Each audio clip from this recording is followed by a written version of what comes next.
우리 옆에 있는 분들과 다 함께 인사 나누겠습니다. 샬롬, 주님의 평화를 빕니다.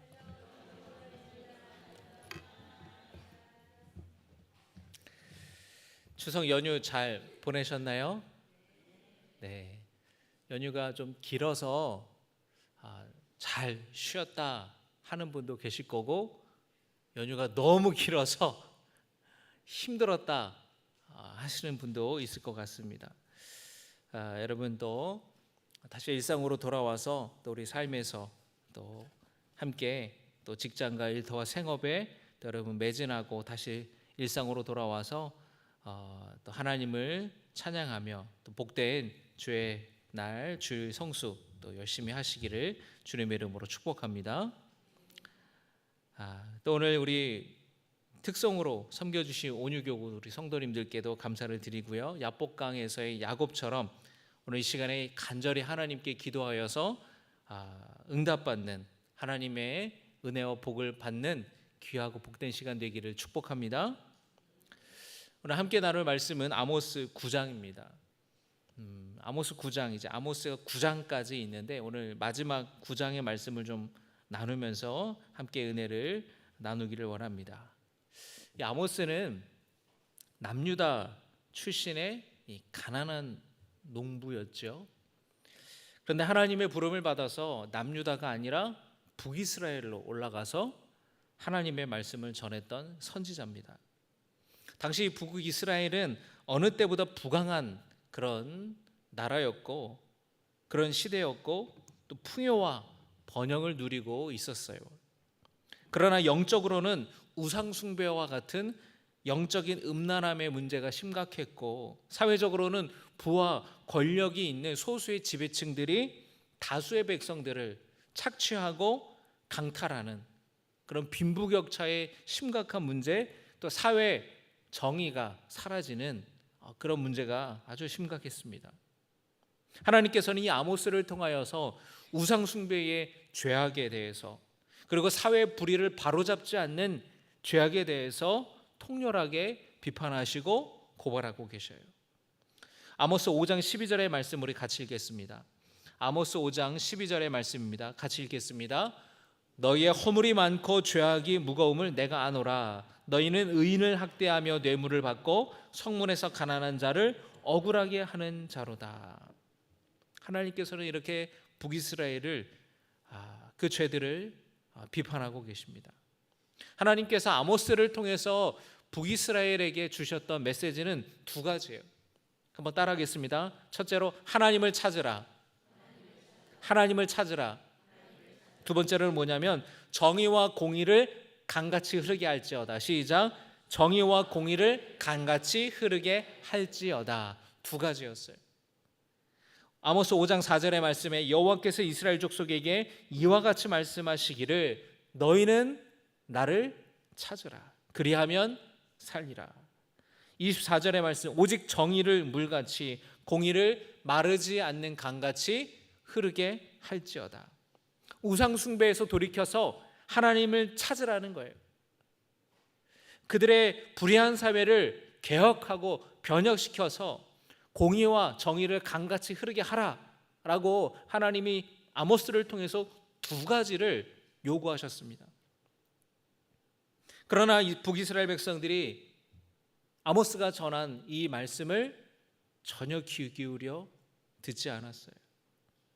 심판의 때는 카운트다운이 시작해서 째깍째깍 다가오는데 이들은 안일하게 있었고 무감각하게 여전히 즐기던 것들을 즐기고 있었습니다. 아모스 6장 4절에서 6절까지의 말씀을 한번 같이 보겠습니다. 제가 읽어드리겠습니다. 상하상에 누우며 침상에서 기지개 켜며 양떼에서 어린 양과 우리에서 송아지를 잡아서 먹고 비파 소리에 맞추어 노래를 지절거리며 다윗처럼 자기를 위하여 악기를 제조하며 대접으로 포도주를 마시며 귀한 기름을 몸에 바르면서 요셉의 환난에 대하여는 요셉의 환난이 뭐죠? 북이스라엘 말하는 거. 북이스라엘 이 나라 민족에게 닥칠 환난에 대해서는 근심하지 아니하는도다. 무사 안일하게 지금 심판의 때는 다가오고 있는데, 멸망의 때는 다가오고 있는데 아무 생각이 없는 거예요. 노하기를 더디하시고 참으셨던 그 하나님, 그 하나님의 인내는 이제 하나님은 더 이상 참으실 수 없어요. 하나님의 인내는 끝났습니다. 7장에서부터 9장까지의 말씀을 보면은 하나님께서 아모스에게 5가지의 환상을 보여주세요. 북이스라엘에게 하나님이 어떤 벌을 내리시겠다라고 환상을 통해 알려주시거든요. 그 5가지의 재앙은 첫째로 메뚜기 재앙, 불의 재앙, 다림줄을 잡고 계시는 하나님, 여름 과일의 환상, 제단을 파괴하시는 환상, 이 5가지 환상을 보여주십니다. 첫 번째로 메뚜기의 환상은 뭐냐? 곡식을 추수하여서 왕에게 바치고 다음으로 자라는 곡식을 백성들이 이제 추수해서 먹어야 되는데, 그때 메뚜기 떼가 출몰하는 거예요. 그래서 백성들이 아무것도 먹을 수 없는 큰 재앙이 임하게 되는 것이에요. 아모스가 이 메뚜기 환상을 보고 이 북이스라엘, 이 나라에 큰 하나님의 재난이, 하나님의 심판이 오겠구나, 그 심각성을 깨닫고 하나님께 기도합니다. 하나님, 이스라엘은 이 재앙을 견디지 못할 겁니다. 하나님, 뜻을 돌이켜 주시옵소서. 하나님께서 아모스의 기도를 듣고 뜻을 돌이키세요. 두 번째 재앙은 불재앙입니다. 하나님이 내리신 불이 온 세상을 삼키는 환상을 아모스가 봐요. 이 무서운 재앙을 멈춰달라고 하나님께 또 기도했습니다. 하나님께서 아모스의 기도를 들으시고 그 뜻을 돌이키세요. 그런데 세 번째 환상을 보고 아모스는 하나님께 그 뜻을 돌이켜달라고 말씀드리지 못합니다. 세 번째는 어떤 환상이었느냐? 하나님께서 담벼락 옆에 서서 다림줄을 잡고 계신 모습을 아모스가 보았습니다. 여러분이 다림줄이 뭐예요? 끝에 무거운 추를 놓고 이렇게 다림줄을 들고 있는 거예요. 여러분, 그 건물을 지을 때 또는 벽돌을 쌓을 때 똑바로 수직으로 세울 수 있도록 줄을 놓습니다. 이 수직으로 벽이 올라갈 수 있도록 놓는 게 바로 다림줄이에요. 하나님께서 이거를 들고 계신 거예요. 이게 무슨 뜻입니까? 이스라엘 백성들이 살아가는 모습이 하나님이 잡고 계신 그 다림줄처럼 하나님의 뜻대로, 하나님이 원하시는 대로 올바르게 살아야 되는데, 그들의 삶이 어땠을까요? 하나님을 버리고 하나님을 떠나서 우상 숭배하고 하나님이 원하시는, 하나님이 행하라고 하셨던 율법과 규례들을 멀리하고 가난한 사람들을 착취하고 억압하고 사치와 방탕한 그런 삶을 살아가는 것, 똑바로 담이 세워지지 못하고 엉망으로 이 벽이 올라가고 있는 거예요. 아모스가 하나님께서 그 다림줄을 잡고 계신 모습을 보고 차마 북이스라엘에게 이 말, 그 재앙을 돌이켜달라고 말씀드리지 못했던 거예요. 너무나 북이스라엘이 지었던 죄가 심각했기에. 여러분, 엉망으로 담벼락을 지었다, 아니면 엉망으로 벽돌을, 건물을 쌓았다 한다면 여러분 어떻게 해야 될까요? 그대로 놔둬야 될까요? 허물고 다시 세워야 돼요. 다 허물게 되는 거예요. 그 다음은 허물어질 수밖에 없는 겁니다. 네 번째로 하나님께서 여름 과일 한 광주리를 보여주세요. 이스라엘에서 여름에 수확하는 과일은 포도, 석류, 무화과 이런 거예요. 우리나라도 여러분 요즘에 포도, 마트에 가면 무화과 이런 과일들이 많잖아요. 여름은 과일이 한 광주리에 가득히 담겨있는 환상을 보여주십니다. 그런데 그러면서 하나님 뭐라 그러시냐면은 이스라엘의 끝이 이르렀다라고 말씀하세요. 여름 과일 한 광주리를 보여주시면서 왜 이스라엘의 끝이 이르렀다라고 하실까? 그 여러분, 여름 과일을 히브리어로 케이츠라고 하거든요. 근데 끝이라고 하는 말이 케이츠예요. 발음이 똑같아요. 여름 과일을 추수하잖아요. 그러면 여러분 하루 이틀 지나면 금방 초파리가 꼬이고 상하고 썩기 시작해요. 그러니까 겉으로 여름 과일처럼 풍성해 보이지만 이제 막 썩기 시작하고 상하기 시작하는 그 끝이 다다랐다고 북이스라엘 상태에 대해서 하나님께서 이 여름 과일 환상으로 보여주시는 거예요. 겉으로는 풍요로워 보이지만 썩기 직전이라는 거예요. 9장에서 하나님께서는 마지막으로 제단을 직접 쳐서 부수시는 모습을 보여주십니다. 9장 1절의 말씀 보겠습니다. 제가 읽어드리겠습니다. 내가 보니 주께서 제단 곁에 서서 이르시되. 여러분, 이 제단은 어떤 제단일까요? 금송아지 제단이에요.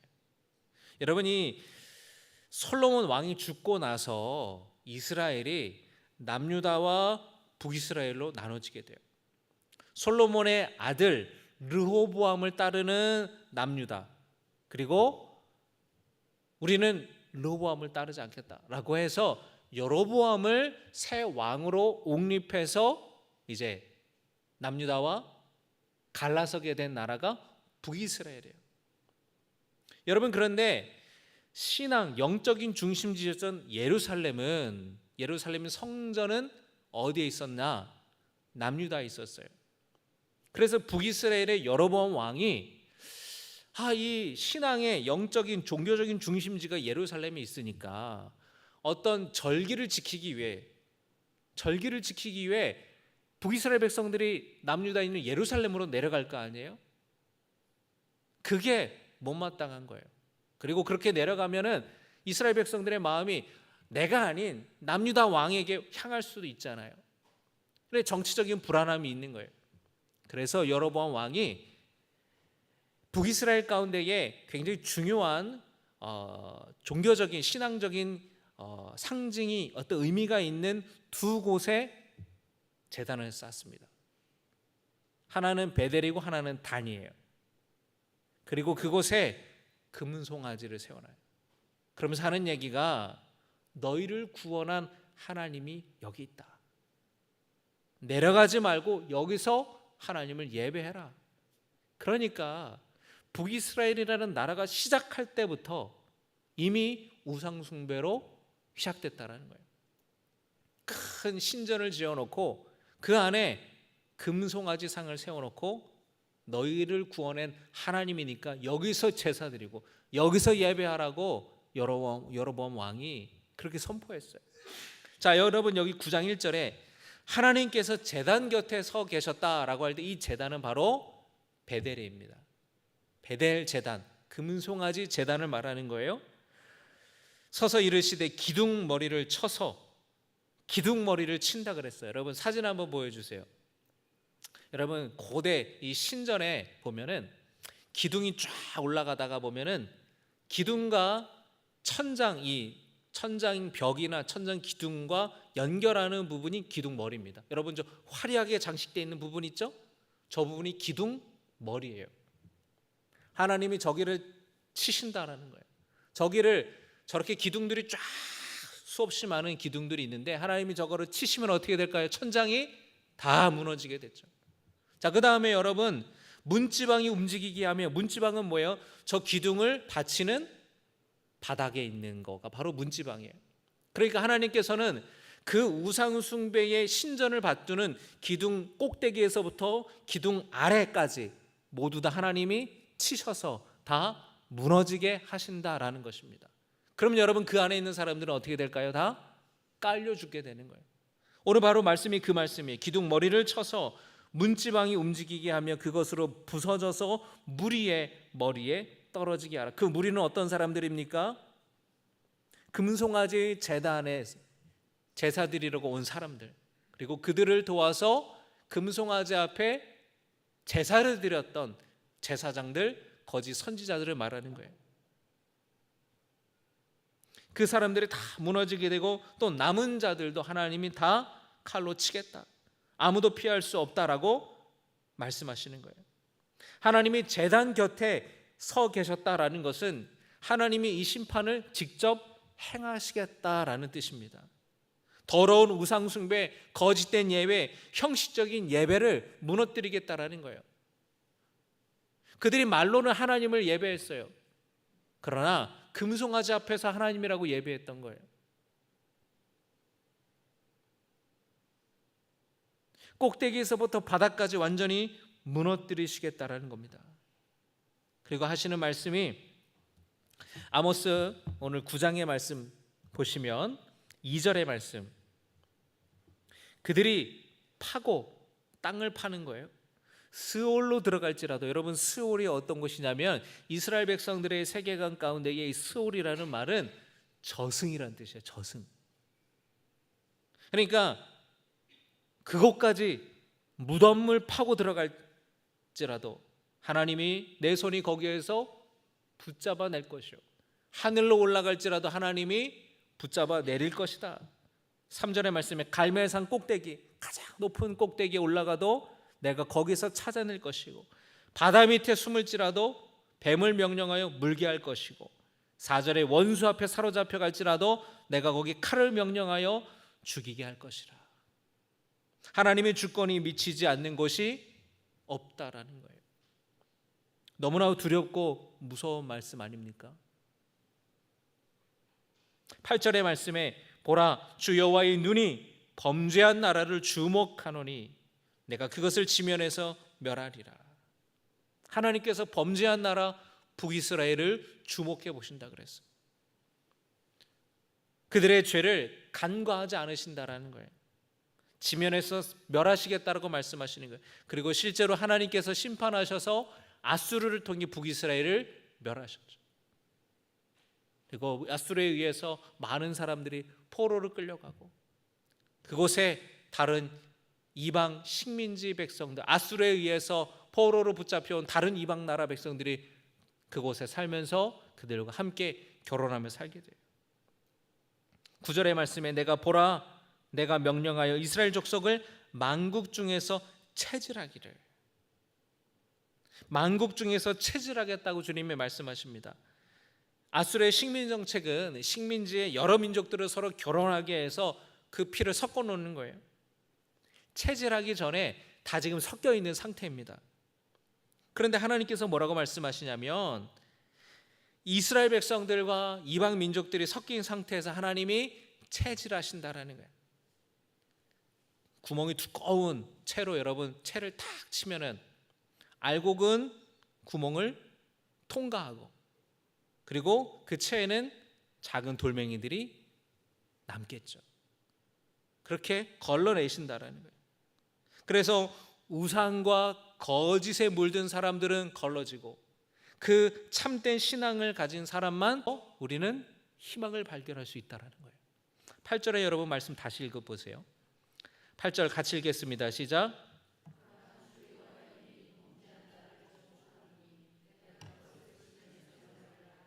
그러나 야곱의 집은 온전히 멸하지는 아니하리라 여호와의 말씀이니라. 다 하나님께서 범죄한 나를 주목해서 쓸어버리지만 야곱의 집 북이스라엘 백성들이 온전히 멸하지는 않다, 완전히 다 멸하지는 않을 것이다. 여기에 소망이 있다라는 거예요. 9절의 말씀에 여러분 체질한다 그랬잖아요. 하나님이 이방 민족과 섞여 있는 상태에서 체질을 해서 거짓된 신앙이 있는 사람들은 걸러내고 참된 신앙이 있는 사람들은 그 채를 통과하게 될 것이라는 그 말씀. 다시 말하면 하나님의 그 심판, 하나님의 징계는 완전히 단순한 파괴가 아니라 완전히 이 북이스라엘을 멸망시키는 하나님의 심판이 아니라 정화시키는 과정이라는 거예요. 걸러내는 과정이라는 거예요. 정결케 하는 과정이라는 거예요. 다시 말하면 이 고난과 참된 믿음을 가지고 이 역경을 통과해 낼 때 하나님의 회복이 있다라는 거예요. 여기에 소망을 우리는 발견할 수 있습니다. 하나님의 심판 속에서도 구원을 준비하시는 분이세요. 11절의 말씀을 우리 보겠습니다. 11절입니다. 그날에 내가 다윗의 무너진 장막을 일으키고, 자, 그날에가 어느 날입니까? 회복의 날, 하나님의 구원의 날. 그날에 다윗의 무너진 장막을 일으키겠다고 주님이 말씀하시는 거예요. 여러분, 이게 무슨 뜻일까요? 다윗 왕조가 지금 무너졌어요. 그 무너진 장막을 바로 그렇게 표현한 겁니다. 다시 세우겠다고 말씀하세요. 그것은 단순히 다윗의 왕조를 회복시키겠다라는 정치적인 회복을 의미하는 것이 아니에요.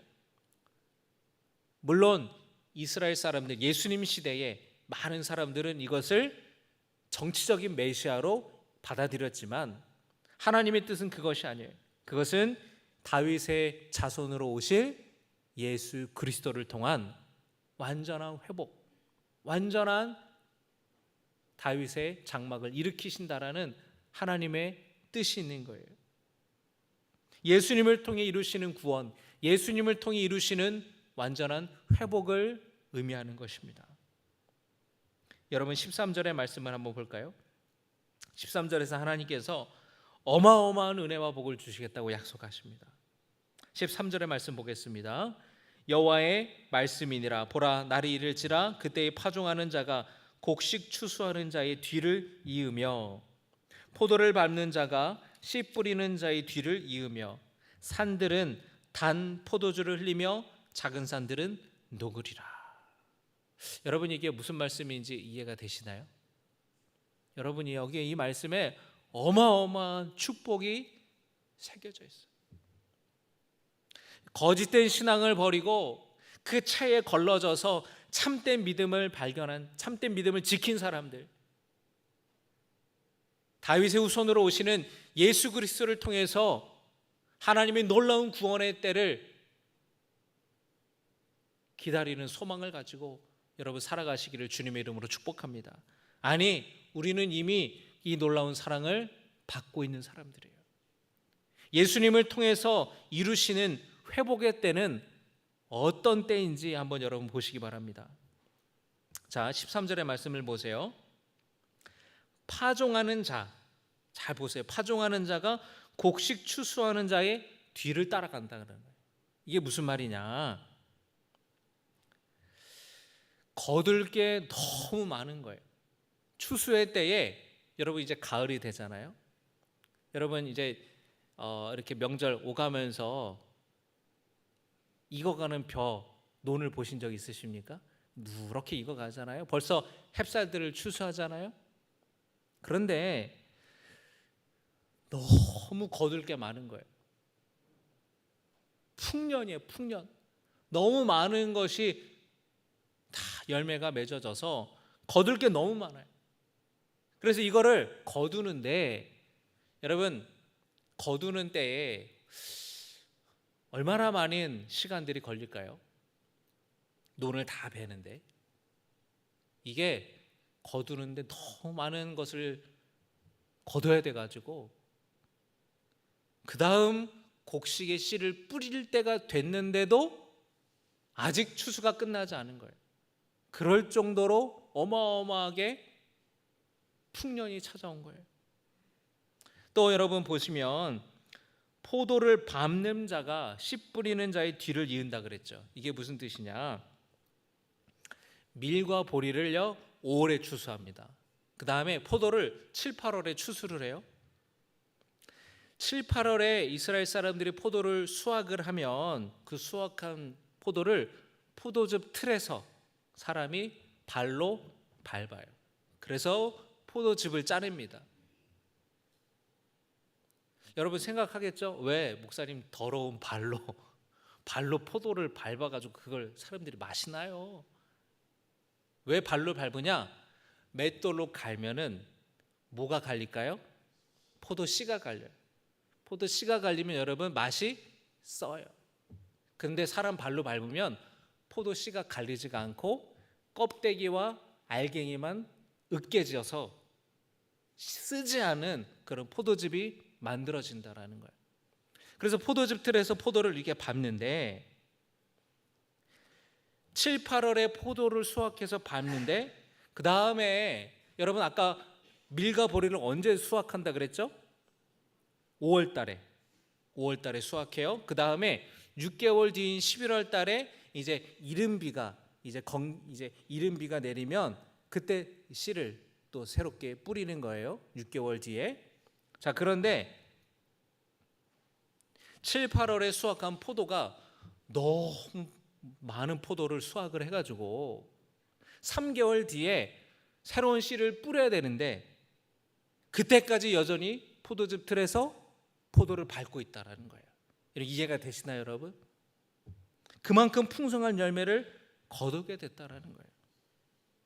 그러면서 말씀에 산들은 단 포도주를 흘리며 작은 산들은 녹으리라. 제가 얼마 전에 이렇게 TV를 보니까 프랑스의 유명한 곳에서 포도 농장이 이렇게 소개가 돼요. 와인을 재배하는 와이너리 그 농장인데 보니까 포도가 언덕 위에, 산 언덕 위에 이렇게 포도밭이 쫙 있더라고요. 여러분, 이스라엘 지역도 그래요. 언덕에 이렇게 언덕의 작은 산들에 포도 과수원이 있어요. 그런데 얼마나 많은 포도가 열매가 맺혔는지 그게 막 땅바닥에 그냥 막 떨어져서 포도즙이 흘러서 오늘 말씀처럼 산들이 포도주를 흘리고 작은 산들은 이 녹을 정도로 그냥 어마어마한 포도가 열매 맺었다라는 거예요. 14절의 말씀에 내가 내 백성 이스라엘이 사로잡힌 것을 돌이키리니 그들이 황폐한 성읍을 건축하여 거주하며 포도원들을 가꾸고 그 포도주를 마시며 과원들을 만들고 그 열매들을 먹으리라. 이스라엘 백성들이 사로잡혀 갔습니다. 아수르에 멸망당하고 포로로 사로잡혀 갔어요. 하나님이 그런데 그들을 되돌아오게 하신다는 거예요. 다시 황폐한 성읍을 건축하여 거주하며 평범한 일상으로 다시 돌아오게 해주시겠다라는 거예요. 그래서 그곳에서 농사를 지으며 풍성한 수확을 맛보며 살게 될 것이라고 하나님은 말씀하시는 겁니다. 그러면서 15절의 말씀에 우리 같이 읽겠습니다. 내가 그들을 그들의 땅에 심으리니 그들이 내가 준 땅에서 다시 뽑히지 아니하리라. 내 하나님 여호와의 말씀이니라. 아멘. 여러분, 이 아모스 1장에서 9장까지의 말씀을 쭉 보면은 하나님께서 그 죄악들을 고발하세요. 이방 민족들의 죄악을 고발하면서 이스라엘 백성들 남유다의 죄들도 고발하십니다. 너네들은 선민의식을 가지고 있고 하나님의 징계를 피할 거라고 생각하느냐? 아니다. 너네들도 다 똑같다. 너네들이 지은 죄악이 얼마나 크냐? 그러면서 그들에게도 심판이 임할 거라고 말씀하시며 재앙에 대한 환상을 보여주시잖아요. 그런데 마지막 장의 마지막 구절에 여러분 끝이 뭡니까? 다시 뽑히지 않게 해주겠다. 하나님께서 풍성한 회복의 은혜를 약속하시잖아요. 여러분, 하나님은 공의 하나님이고 의의 하나님이시기에 죄를 간과하지 않으세요. 그러나 하나님은 동시에 사랑의 하나님, 자비의 하나님, 의의 용서의 사랑의 하나님, 긍휼의 하나님이시기 때문에 완전히 멸하지는 않고 하나님께서 그들을 징계하시고 책망하셔서 그들을 정화시키시고 그들을 걸러내셔서 다시 온전하게 다시 회복시키시는 분이라는 거예요. 오늘 이 말씀을 여러분 기억하시기를 주님의 이름으로 축복합니다. 하나님의 신실한 사랑으로 아모스는 끝나요. 흩어진 백성들을 다시 심으셔서 그 땅에 영원히 살게 하신다라는 겁니다. 무너진 다윗의 장막이 세워진다라는 것, 다윗의 자손으로 오시는 예수님을 통해 하나님의 회복이 영원히 세워지게 된다라는 것이에요. 그 무너짐의 끝에서 하나님은 완전히 멸하지는 않겠다 말씀하십니다. 여러분, 하나님은 우리에게도 똑같이 말씀하세요. 오늘 이 말씀을 통해 우리 삶을 돌아보기를 원합니다. 북이스라엘 사람들이 베델과 단에 금송아지를 세워서 헛된 우상들을 섬기고 그 앞에 형식적인 가식적인 신앙생활했던 것처럼 혹시 내 안에 무너뜨려야 하는 거짓된 제단은 없는지, 형식적인 예배, 안일함 속에 세상적인 것들을 따라갔던 그런 모습들, 무너져야 할 것들이 있지는 않은지 우리 삶을 돌아보기를 원합니다. 그리고 우리를 다시 회복시키시는 용서하시는 여러분 예수님을 붙드시기를 주님의 이름으로 축복합니다. 그 예수님을 붙들 때에 예수님께서 우리를 회복시켜 주시고, 포도를 밟는 자가 씨 뿌리는 사람이 뒤를 잇고 씨를 뿌리는 사람이 수확하는 자의 뒤를 이어가는 것처럼 말도 안 되는 풍성한 하나님의 은혜를, 하나님의 복을 여러분에게 주시겠다고 약속하시잖아요. 예수 믿는 자가 받는 놀라운 복과 놀라운 은혜인 줄로 믿습니다. 하나님께서 풍성하게 거두게 하시겠다라는 거예요. 여러분이 말씀을 통해 우리의 삶을 돌아보고 결단하며 나아갈 수 있기를 주님의 이름으로 축복합니다.